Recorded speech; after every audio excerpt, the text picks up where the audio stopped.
I have reviewed hours and hours of pro gameplay in duo cash cups, but I condensed the best information I've learned into a smaller video so you can learn how the best in the world do it, and you can also start performing better in duo cash cups as well.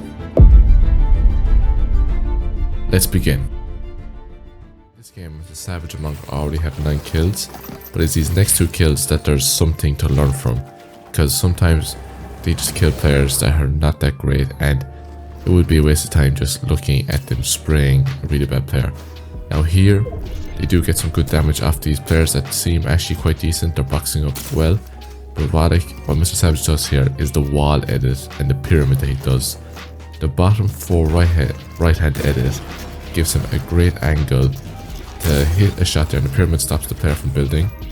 But what that edit does, as I was just trying to say, is it puts Mr Savage in, first of all, a safer position, and it allows him to get a lovely right hand peek on this player, and he can just hit him with ease. Here, Mr Savage again is the one who does something nice here. He's trying to get an angle on this player who he can hear but can't see, and what I like here again is he just switches off of the armored wall because he can hear the player change his position. So good awareness. The pyramid also good, so he can build the stairs and he can just wrap up the elimination quicker. Here, hit some decent shots on this fella who just jumped at him. They didn't seem like the best of players, but still, you can die to these bad players, and they executed that kill very well. Here is actually another angle of that elimination. You can see the player just drops down, because also the way Mr Savage had edited the floor. If the player was more to the left of that stairs, he actually would have fell on the floor, but maybe Mr Savage knew that, or he could have got lucky. Either way, not bad. In the main game, Mr Savage actually gets shot by another team, so they have to make space and box up and let Mr Savage get his heals off. So yes, what is really good here is they made space. And something I noticed when watching Mongrel, you might have just spotted it there, is he actually doesn't jump that much. I think it is for the better. That player tried to shoot him, but instead of wasting his time jumping, Mongrel, and also jumping does change your crosshair, so that's why Mongrel had his crosshair on the player, and when he didn't jump, it didn't change it, so he could easily get the shot off. Again, he doesn't jump there, which stops him from not getting hit. So if he jumped, he would have went above that tile, 3 tile above edit, and would have took damage. So something to take from this fight is your crosshair placement, and maybe jumping all the time isn't the play. There, great angle right hand peek by Mongrel to hit that shot. I think there actually is a lot to learn from this fight, so we're also going to watch it from Mr Savage's play, and sometimes just watching is useful, even if there's like a certain thing to analyze. Watching the speed or the mechanics of a pro like Mr Savage and Mongrel actually can help you, because with enough practice you eventually actually might start recreating those mechanics in game. Now, to the speed of Mr Savage, I'm not sure. Just like, watch this. It's actually insane how quick he is. Yeah, he's trying to get some shots off there. Then he gets up, and then this, when he was getting up here, this is what this speed. Look, trip, double edit, wall edit, jump over here, shot. Then get another quick flick shot. I mean, the speed is crazy. But just watching this can definitely help you be inspired or to play, try and emulate this type of play style. Just obviously it needs practice. Mr Savage's aim very good, getting lots of shots off here, which allows Mongrel then to go on here that we just saw to the angle and get the kill that he did. Mr Savage pressuring from a different angle makes it hard for the team to predict where they're going to come from. That's a great duo kill right there. Here there is no fancy mechanics to learn from this, it is just IQ. Mr Savage sees the opportunity to go fight that guy, but instead he turns around and helps Mongrel to quickly finish this kill, because then they can go on to double key even faster. This is just another beautiful showing of Mr Savage's mechanics. They killed this guy's teammate, and they're trying to also get him for the refresh and the elimination. Mr Savage hears him in this spot, resets his wall lovely, so he stops the player's shot and is quick enough to get another shot off, because he knew he wasn't going to be able to shoot back in time, and that was just an insanely good kill. Let's look at that actually one more time. Mr Savage drops in, predicts the player because he resets the wall. Then just the aim, crosshair placement, exactly good walls to have the angle on the player. It's just executed perfectly. Here we see Mr Savage and Mongrel fight Teeny and Chico, a really dominant and skilled duo. So how are they going to win this fight? Well, we all know Flurry Fizz is a really good thing to catch players off guard, and Mr Savage does just that. With his great aim and awareness to catch Chico off guard there with the Flurry Fizz, they are now set to win this fight. Teeny is being pressured by the both of them. He is doing actually a good job to put up a good fight, but 2v1, it's likely that Mr Savage and Mongrel are going to win this. What did he do good or wrong here? Well, they don't fight exactly like a duo, but here they do. Mongrel pressures from the angle, Mr Savage also does, and then they finally get her right and kill Teeny and Chico. Now let's actually look at it from Mongrel's perspective. Mongrel trying his best to get an angle on Teeny, actually nearly gets caught off guard, just the way Teeny actually nearly caught Mr Savage off guard.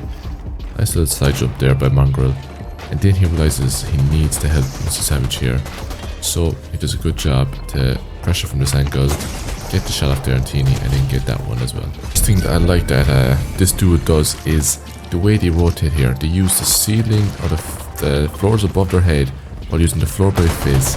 That allows them to rotate quickly and safely. If they were the Flurry Fizz, they would be slowly flying up in the air, and they would be easy to shoot and eliminate. I've seen it happen to so many players. So if you want to rotate safer in endgame, copy that using the ceilings or the floors above you while you move along with the Flurry Fizz. Recently I've reviewed Queasy, and I learned how important it is to rotate dead side, and that's exactly what Comeback and his duo Porchawa did just there. Now another thing that actually happens here is to get an elimination, and the thing is, yes, they went for it here, it was maybe possible to get, but the big thing to learn from this is when you do get an elimination, you don't always have to get it. What I mean by that is they could have forced trying to get that loot or that refresh and died because of all the teams around them that were pushing in, and instead of tunnel visioning on that loot, they decided to, we need to rotate now and look to maybe just wait till we get another one. And that is the right thing to do, because they're alive. They didn't die from some scuff fight by jumping in on a risky refresh that other players were looking at. Next thing that they did really well is when they started gaining layers here to put themselves not suffocated in a pile at the bottom of the hill where all the players are at. And with that, they get an insanely good refresh. I think he had the medallion, so that's gonna help, I think. But yeah, now they're above on this hill and they're not suffocated underneath it, and they're gonna be able to rotate. We do pop medkits here, nothing wrong with that.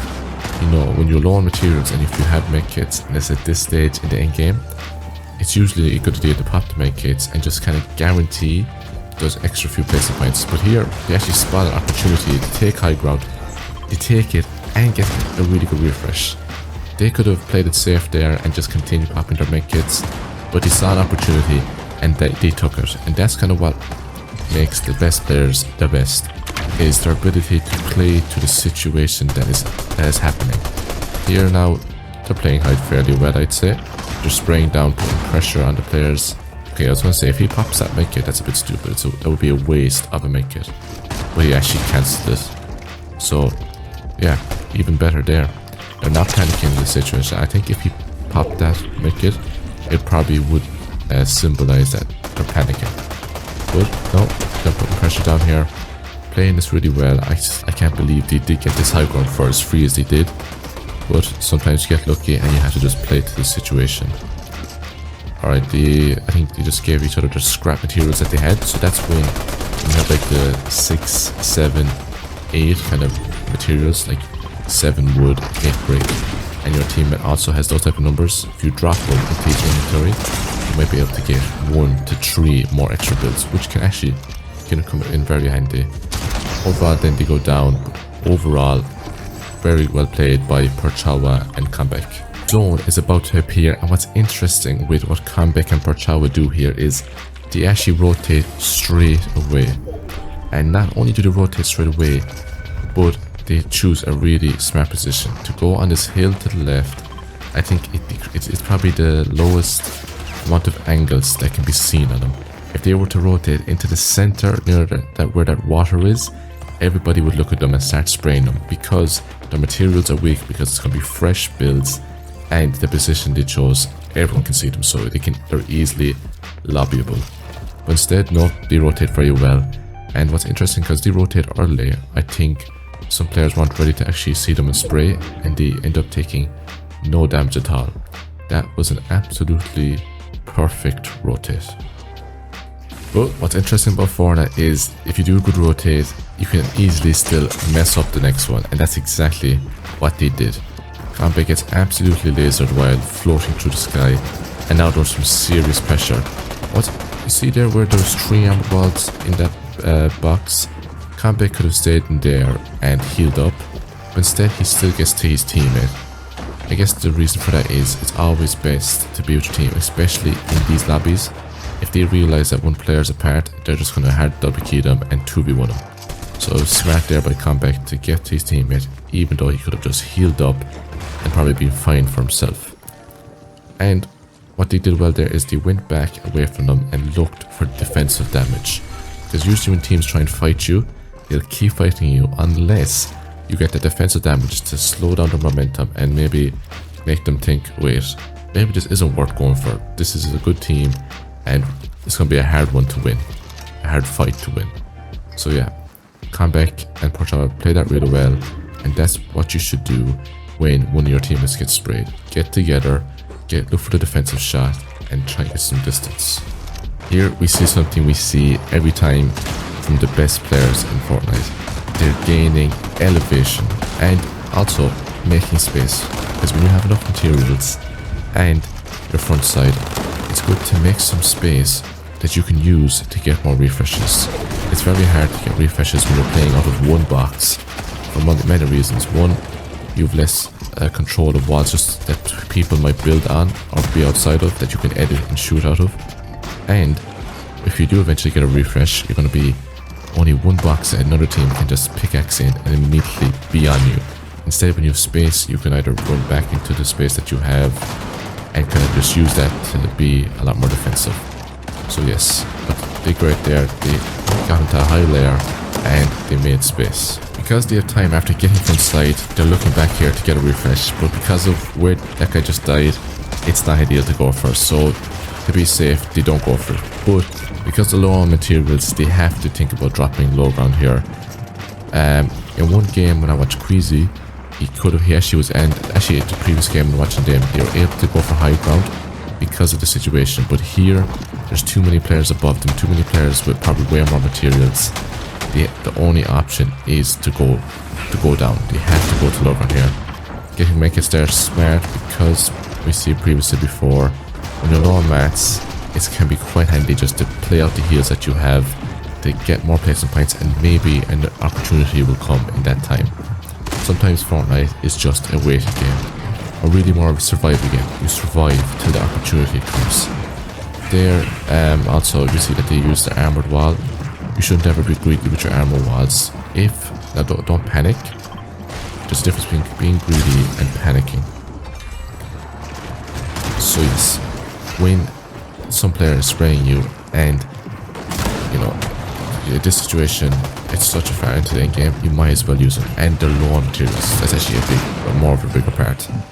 They don't have enough material to continue holding, so place the armor wall so the players can't just keep shooting and destroying and burning your materials. Here, Comeback just goes for the fight because his Perchow is going for the heal off, and wow, he does have a lot of heals. I guess I'm going to just kind of give a summary of this video so far while we watch him pop his heals. Some of the great things that I noticed that they do is, yes, they stick together. They go for higher elevation at the right times. They know how to get away when one player gets shot for a lot of damage, and they also are aware that having heal off is quite useful in chapter 5 when they change the medkits. heal off has been a big part to get more placement points, so they are aware of that too. There's not much to get into this other than being able to not get hit enough in the end game so you can actually have these heals. So yeah, very well played, and they actually win because of that. Alright, here we are. We're starting in the end game. Here Queasy makes a misplay of just using Flurry Fizz and immediately going up there where the hill was actually what was protecting him, so because of that he goes back down below the hill. Mistake there was using the Flurry Fizz when trying to rotate, and he was in the air for a slower time, so he got absolutely lasered. Now the thing is, Queasy uses the Flurry Fizz so good in endgame, and just wait and you'll see what I mean. Unfortunately, he just used it wrong there. He had to do a good job to spot out Seti and get a nice little refresh.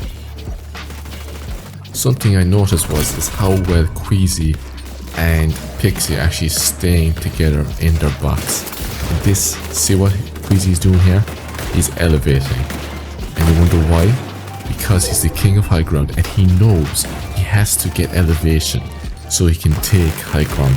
You're too low, when you go up for height, you'll get sprayed by loads of other players, and high ground will have so much time to react because they'll see you from such a far away.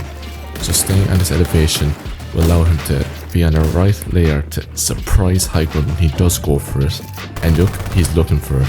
There's one thing on Queasy's mind to win matches in tournaments, and that is to take high ground. Now, they actually do have enough mats to take this, so they are in a fine position, but they're rotating front side because there's no point taking it on back side, getting sprayed by the team in front, and then losing it. But, actually yeah, but one thing is, as you see, he just went off of a position for taking high ground. Why is that? It's because the other team was too stacked, and they were just, unfortunately, it just wasn't there for Queasy and them to take it. So what's the other extreme of high ground? Low ground. Low ground, if you play it right, you can stay front side, keep looking back, and get loads of refreshes.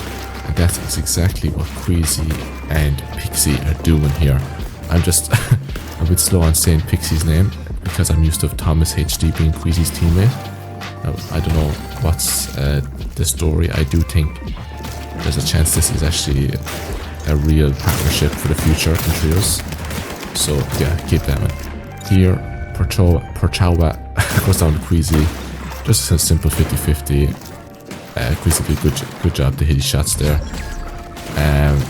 This is just simple, playing low ground. I think their time here is limited, but overall, played that well. To get a 4th place here, which is what they get, is a really good game. Not too bad. Something a good IGL and a good Fortnite player does is they get awareness. Here, Queasy got awareness of this player dropping down, and he sees the opportunity to get a refresh. And what's so important about refreshes? You need the materials to be able to play height in the end game and to get the win. And anyway, I think it is universally known that refreshes is what win games, and who doesn't like getting a few bonus points for eliminations. So right now, after that, Queasy and Pixie are in a great position here in the end game. They also pulled zone, if you see at the bottom right there of the map, they're really close to the half zone, so they're in a great position here to go on to do good in this end game. Here you might be wondering why Queasy and Pixie have just been sitting in this long tarp for so long, and it's because they kept pulling zones. So why not just stay there and save your materials? Just because you are known for going for high ground does not mean you have to force it. Now, obviously here you can see that they're trying to get evasion because they didn't pull the zone for about the 3rd time in that long tarp that they had.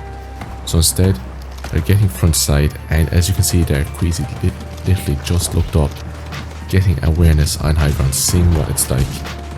He's playing low ground here. For what reason? I think just because he knows he doesn't have to force it, and he knows he can get lots of eliminations on low ground. But I know that he's going to take this later in the game. He's going to go for high ground. And I guess I should say it one more time. It's because to win games, you need to go for high ground. Queasy doesn't have white heals, and it's likely Pixie doesn't have 6 medkits and 4 floppers because it's just not that viable of a loadout to carry to stay alive in these endgames. Again, they're getting fortunate here. It's pulling back through the builds.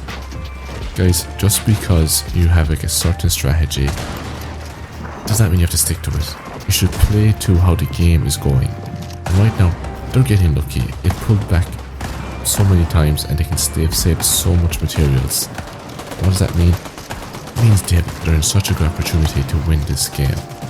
Sometimes you get lucky, you get these pullback zones, you don't have to be as aggressive for refreshes, and that's just how the cookie crumbles. And everyone gets their luck, to be honest. Some players, yeah, you get an unlucky game and they will blame the loss for that reason. But every Fortnite player gets unlucky games. It eventually balances out. So when you get those lucky games, take the chance, don't stress, don't panic, and just get the good placement that you should be getting when you get fortunate. We see what we were expecting to happen all along. Queasy goes for high ground, and guess who he's going to kill here again? Zeti. He literally just killed him in the previous game. You can't catch a break. To be fair, they're both amazing players, but Queasy is going to be the one who's winning this game. He gets high ground. Yes, he's low on materials, but when it's this late into the end game, it doesn't even matter. Oh, well, he's actually going for a risky play there, but it's worth it. To get a few more mats and he can go back to full head with the medkit. That's totally fine. What I was saying anyway was, even though they were low materials, it still is better to go for high ground there instead of, well, see, you could go for low ground there and then get a refresh, but when you have like absolutely no materials, like they 10 bills, you go low ground there, you get a kill, but you still hadn't enough mats to make a nice area for yourself that you just get jumped on by another team and you die. Instead, it was definitely the play to go for high ground there and then just play using the few builds that you have, because the rest of the players who are scuffed are just going to go downwards and fight each other. Again guys, this is what I mean. It's Fortnite is such a nuanced game. You have to play with the situation you're in, and Queasy does that so well. But to be fair, I do think he probably usually just goes for high ground because he just knows how to play it so well. And the timing there was perfect. He went for high ground with that amount of materials earlier, like 30 seconds or 1 minute earlier, or maybe 2 minutes. 1 minute is not that much of a difference. It wouldn't have gone well. He would have died, or he would have got it and had 0 builds. So yeah guys, it's what people say. Fortnite is an extremely complicated game, but me watching these things, I try and give you as much tips that I learned from it. Here, it was necessary to have medkits. Partially, he does not have enough and he gets second. Overall though, amazing game. In the next game, something I find very interesting that Queasy does here is he takes storm damage even though he didn't have to. Now there are a few good reasons why he probably does this. Now actually, let's just take note of that really nice kill. Headshot elimination with the pistol. Oof, that was nice. But I think the reasons why he's doing this is they have the medkits and they know that those medkits aren't going to be what's going to help them win in the end game. And even then, sometimes you just have to use your inventory to survive long enough. You can't just greed it to the very end. Reasons why though also was benefiting them there is they were able to get Storm Surge by shooting those players. And maybe if they went earlier, they could have got shot out the air. And again, one more thing is the Storm. Wait, I was gonna say, when Storm closes here, maybe they're gonna fly to where it's gonna open up, but I don't think they're gonna actually have time for that. Let's see. I'm gonna give this 5 more seconds. And if they fly to where the storm pulls, but that actually might be what they're doing. That is genius. That is another reason why they did it, guys. It's because they knew they were gonna be able to be still in the air and fly to when the next storm opened. I think there is just another example of Queasy's ability of being a really smart IGL. Not panicking about being in storm, instead thinking of a genius play like that to wait, take the storm damage because he knew that the storm was just about to close when you were about to be in, and he was still going to be in the air to fly to the next zone. Damn, Queasy is such a good IGL. Fair play. Now let's look at the next thing I noticed. So guys, this is big. Something I was noticing here by watching Queasy is that he actually plays low ground more than I thought he would. But there's a reason or there's a tactic behind what he's doing.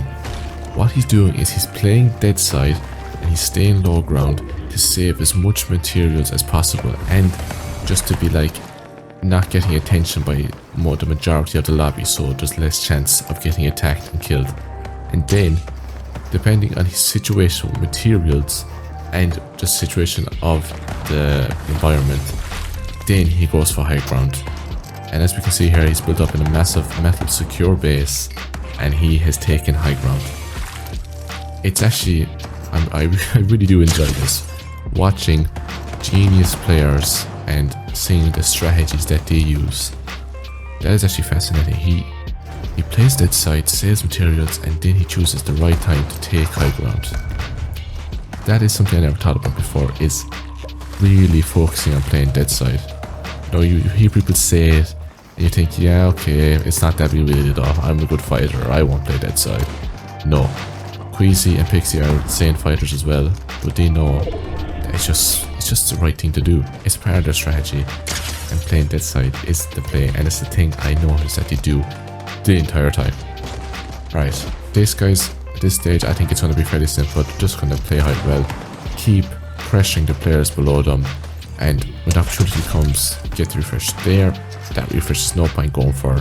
There'll be so many people looking at it. Star is still pulling, so once you even get that, you might get stuck in Storm. The best refreshes are when you're front side and then you get a kill just in zone and you can go get it.